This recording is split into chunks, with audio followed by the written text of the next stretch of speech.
Wakati akiongea na vyombo vya habari katika mkutano ule wa G7 kule Canada, waziri wa kigeni wa Marekani Marco Rubio anasema kuwa Marekani inafahamu ni nchi gani inayopeleka silaha Sudani. Anasema Marekani inafahamu ni watu gani wanaosababisha machafuko kule Sudani. Kwa hiyo anawaonya waache mara moja swala hilo. Amani iwe nawe. Peace be upon you. Assalamu alaikum. Bila shaka wewe ni mzima wa afya na unaendelea vyema kabisa na majukumu yako popote ulipo. Location yangu huwezi kuijua. Yaani nilipo huwezi kupajua. Muhimu nisikilize tu mimi ninakizungumza nini, lakini huwezi ukijua. Nataka kuzungumza hii kauli iliyotolewa na Marco Rubio kwenye ziara ya G7. Nchi zenye nguvu za kiuchumi duniani, zile nchi 7 G7.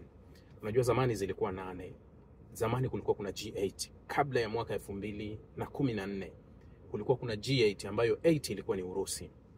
Baada ya Urusi kuichukua Crimea mwaka 2014, baada ya mapinduzi yaliyotokea Ukraine, unajua yalitokea maandamano makubwa ambayo yanaitwa Euromaidan.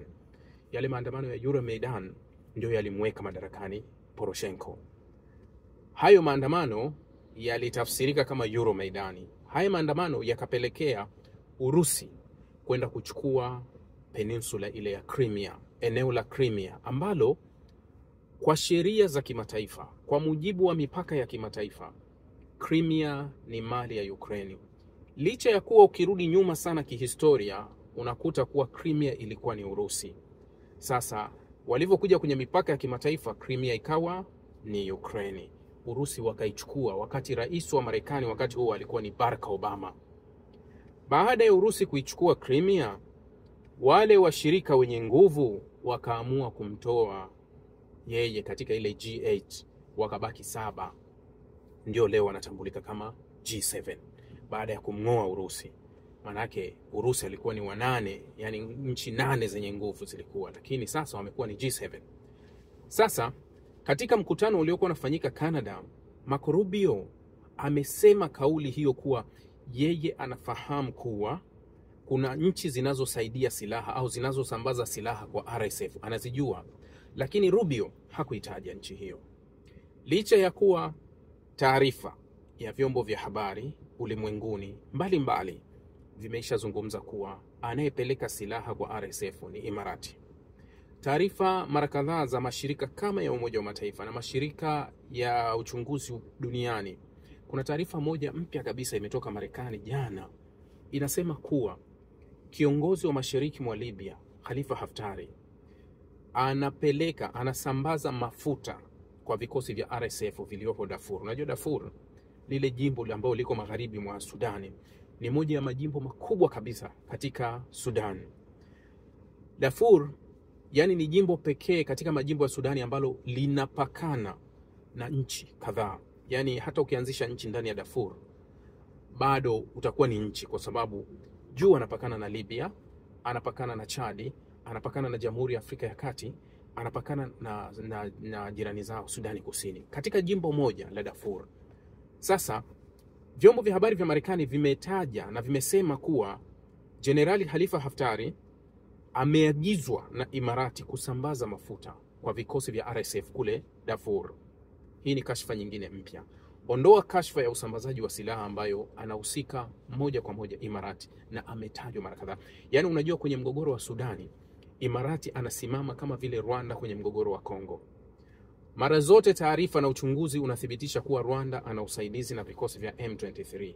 Rwanda anahusika na kila kinachoendelea Kongo, lakini mara zote Kigali hukanusha kuwa hizi taarifa ni za uongo na wao hawahusiki. Yaani kila mtu hawahusiki, na hilo wamelikariri mara kadhaa. Taarifa zote wamezipinga kuwa hawahusiki. Ndicho ambacho Imarati ndani ya Sudani. Taarifa nyingi zimethibitisha na ukweli ulio wazi kuwa Imarati ndiyo msambazaji mkubwa wa silaha kule kwa RSF.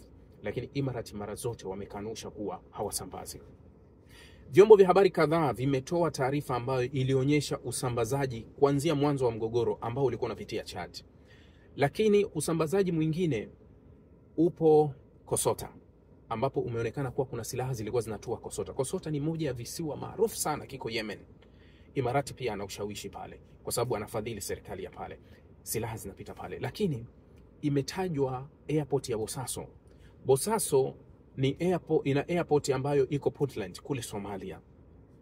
Inasambaza silaha na yenyewe kwa amri ya Imarati. Silaha zile zina cross, zinapita Niger, zingine zinaenda Chad, zinaingia Darfur. Sasa kwa nini nimelizungumza la Rubio? Kwa sababu Rubio kaongea kinafiki. Marco Rubio anasema Marekani inafahamu nchi zinazosambaza silaha, lakini hakuna sehemu amemention jina la Imarati. Hakuna. Hapo Marekani ipo kwenye mpango mmoja unaitwa QUAD. Marekani, Misri, Uturuki na Imarati kushughulikia, sio Uturuki, Saudi Arabia na Imarati. Hawa wanashughulikia mgogoro. Wanashughulikia nini? Mgogoro wa Sudan. Hali ya kuwa karibu wote ndio wafadhili wa mgogoro uliotokea. Yaani Marekani, Rubio anasema kuwa tunafahamu nchi gani zinasambaza silaha. Lakini wakati wa maelezo yake yote anatoa, akaenda mwisho akaitaja Iran kuwa tunafahamu hata Irani wanasambaza silaha. Ni ukweli.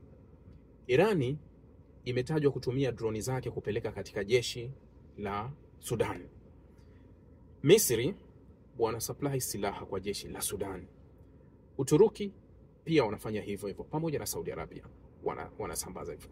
Imarati anasambaza upande wa pili wa RSF, manake haka kamnyororo kote kanasambaza silaha. Lakini maelezo ya Rubio kaenda kaitaja nchi moja tu kuwa tunajua Irani pia anapeleka silaha hapa. Lakini kwa nini Rubio asitaje Imarati? Hawezi kuitaja kwa sababu Imarati ni Israeli, Imarati ni Marekani. Sio kwamba Marekani hafahamu nini kinachoendelea.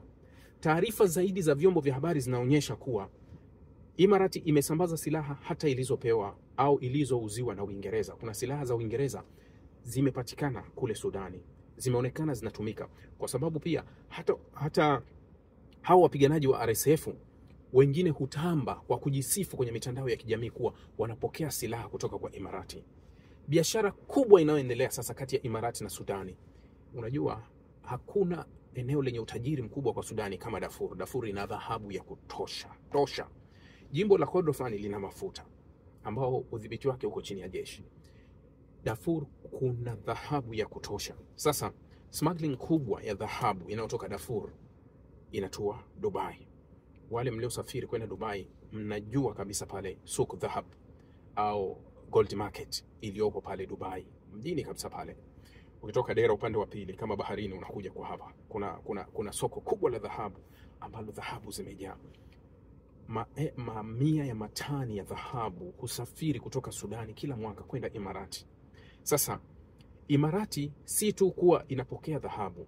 Usafirishaji mkubwa wa ng'ombe wanaotoka Darfur kupitia Chad wanasafirishwa kwenda Imarati. Kuna biashara kubwa inayofanyika kati ya Hemeti, Daglo na Imarati. Ni biashara kubwa sana. Sasa mimi ambacho kimenifanya nizungumze ni kuwa kwa nini kauli ya Marco Rubio imefanya sio bahati mbaya kutokuitaja Imarati. Amefanya kusudi.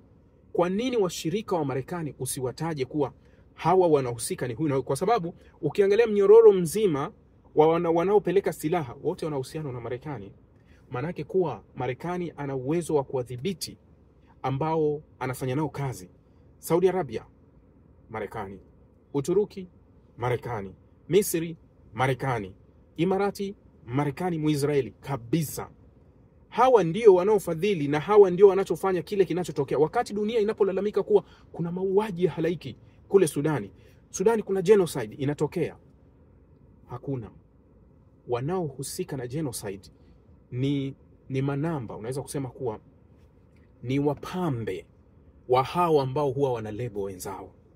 Ndio wapambe wao. Kwa sababu tayari Trump katika awamu yake hii amemwambia Cyril Ramaphosa, kwenye nchi yako kule Afrika Kusini kuna mauaji ya halaiki yanafanywa dhidi ya jamii ya wazungu wachache.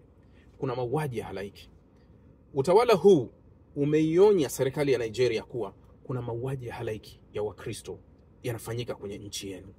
Lakini utawala huu hauwezi kunyosha kidole kusema Sudani kuna mauaji ya halaiki, kwa sababu wanaohusika Sudani ni washikaji wake, au wanaohusika Sudani au wanaofanya hilo lote litokee Sudani ni watu au ni nchi ambazo ziko karibu na Marekani, au ni nchi zinazopokea ufadhili wa Marekani, au ni washirika wa karibu wa Marekani.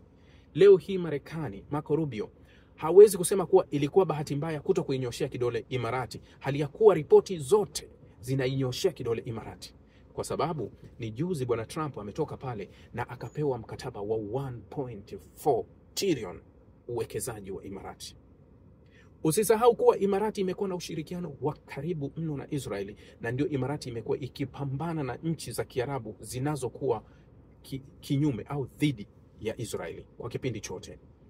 Imarati ilikwenda Afrika Kusini ikawapa ofa Afrika Kusini kuwa nendeni mkaondoe ile kesi yenu ICJ, sisi tutakuja kufanya uwekezaji mkubwa wa mabilioni ya dola kwenye nchi yenu.